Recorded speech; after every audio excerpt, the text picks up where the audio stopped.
Row and column independence. Now, if you look at the first slide, you'll see a quick recap of what we've covered so far. In our previous lessons, we explored the method of calculating the determinant of a 3x3 matrix by expanding it along a specific row or a specific column. As you started practicing these calculations, a very natural question likely popped into your mind. Does it actually matter which row or column we decide to choose? For instance, if we expand along the first row, will we end up with the exact same result as if we had chosen to expand along the second column?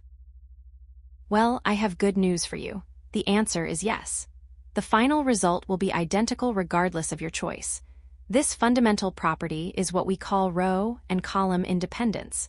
In the next few slides, we are going to dive deeper into why this happens and look at a concrete example to prove it to you. Welcome, everyone. Let's begin our lesson on row and column independence. Understanding the concept. Now that we've introduced the big question, whether our choice of row or column actually matters, let's dive into what this concept really means. First, it is important to remember that the determinant of a square matrix is a unique scalar value. This means that no matter how you approach the problem, you are looking for one specific, single number. There isn't a range of possible answers. There is only one correct result. Now, you might notice that the work involved can look quite different depending on your choice.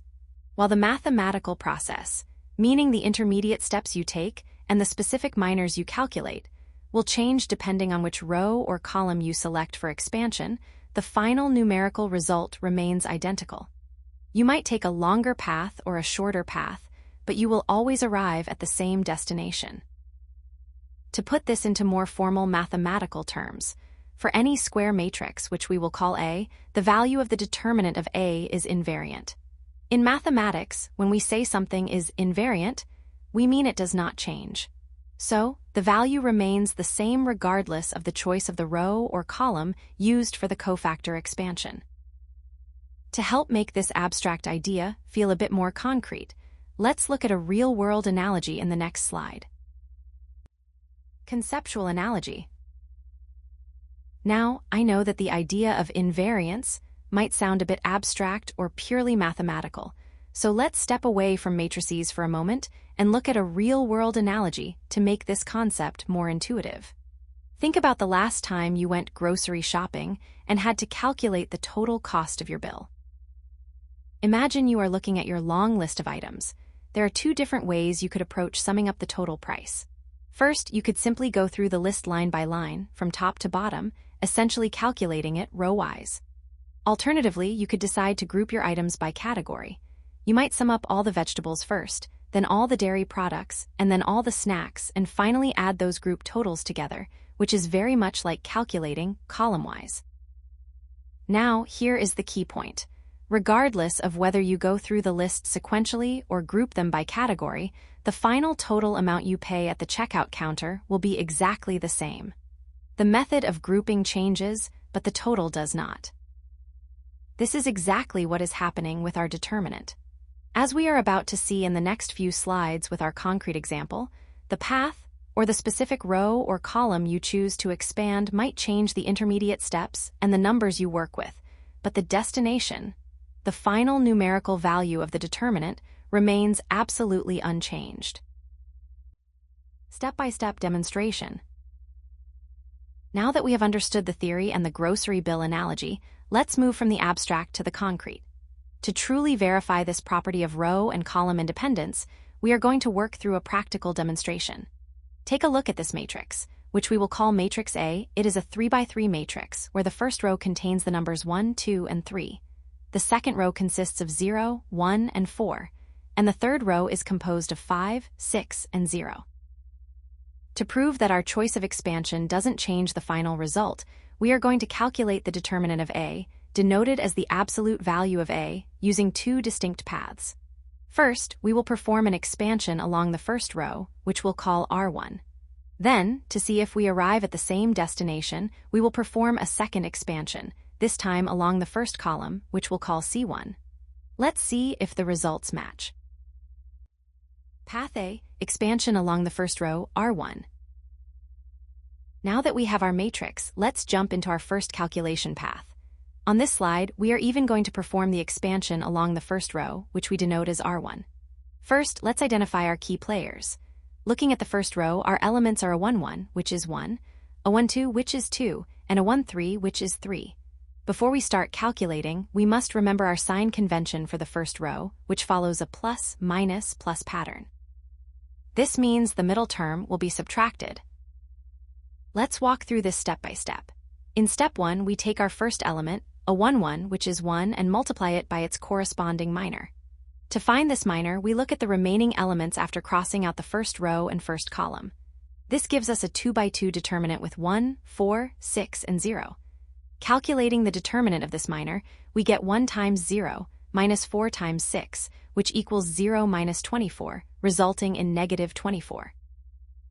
Moving to step 2, we take our second element, a 1, 2, which is 2. Remember our sign convention. This term must be negative, so we multiply negative 2 by its minor. The minor here is the determinant of the 2 by 2 matrix containing 0, 4, 5, and 0. Calculating this, we get 0 times 0 minus 4 times 5, which is 0 minus 20, or negative 20. When we multiply negative 2 by negative 20, we get positive 40. Next, in step 3, we take our third element, a 1, 3, which is 3, and multiply it by its minor. The remaining elements form a 2 by 2 determinant of 0, 1, 5, and 6.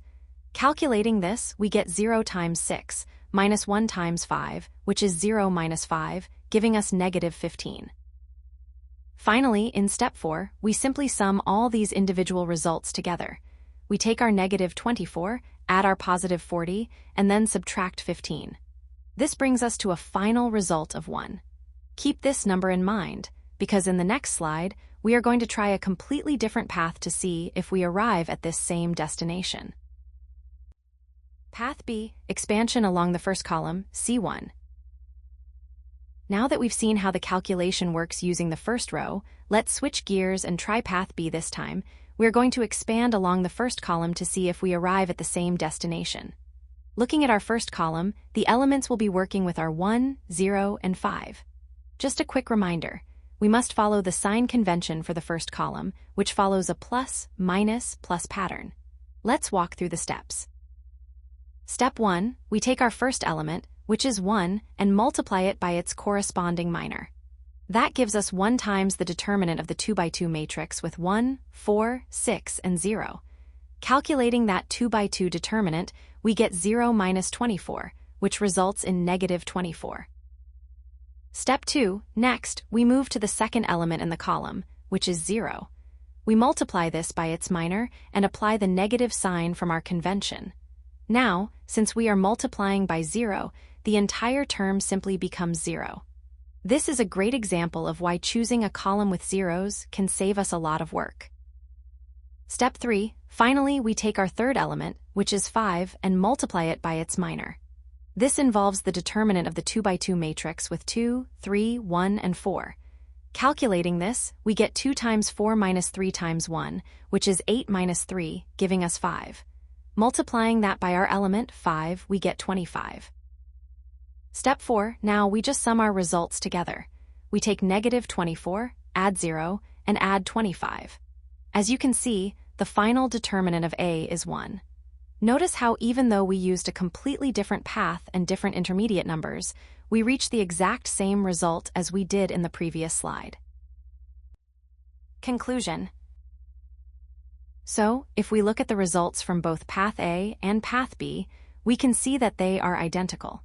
As we have just demonstrated through our step-by-step calculations, both methods yield a determinant of equal to 1. This confirms that our choice of expansion did not change the final outcome. Key takeaways. First, let's talk about invariance. This is just a fancy mathematical way of saying that the determinant is stable. As we observed in our calculations, the final value of the determinant remains unchanged, regardless of which specific row or column you decide to expand along. The destination stays the same even if your path changes. Second, this property gives you incredible flexibility. when you are faced with a complex matrix, you aren't stuck with just the first row. You have the freedom to scan the entire matrix and pick the row or column that makes your life easier. My professional advice? Always look for the row or column with the most zeros. As we saw in our second calculation, having a zero can significantly simplify your arithmetic and save you time. Finally, remember the principle of consistency. This is a great way to check your work during an exam. If you have enough time, try calculating the determinant using a different row or column. If you end up with two different answers, it is a certain sign that a calculation error has occurred somewhere in your steps. Now that we have seen the step-by-step proof that both paths lead us to the same result, let's wrap up this concept by looking at our key takeaways. In the next slide, we will look at some common pitfalls to avoid, so pay close attention to how sign changes can trip you up. Common mistakes. First, let's talk about ignoring sign changes. This is perhaps the most frequent error. Remember, when we expand a matrix, we aren't just multiplying elements by their minors. We must also follow the specific sign convention, which is defined by -1 raised to the power of I plus j, because this sign depends entirely on the position of the element. The pattern of pluses and minuses changes depending on which row or column you pick.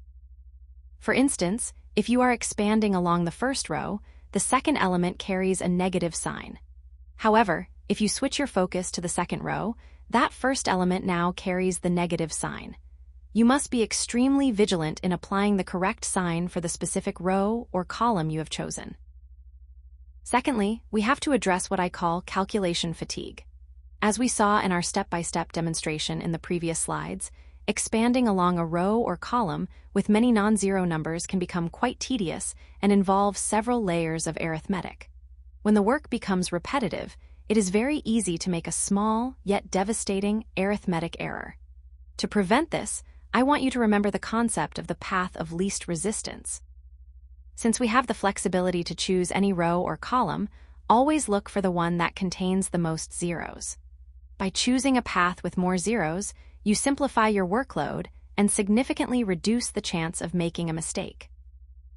Now, as we wrap up this lesson, I want to touch upon some common pitfalls that students often encounter when working with determinants. Even though we've seen that the final result is always the same, the journey to get there can be tricky. By staying mindful of these 2 points, you will ensure your calculations remain as consistent and accurate as the property of independence itself.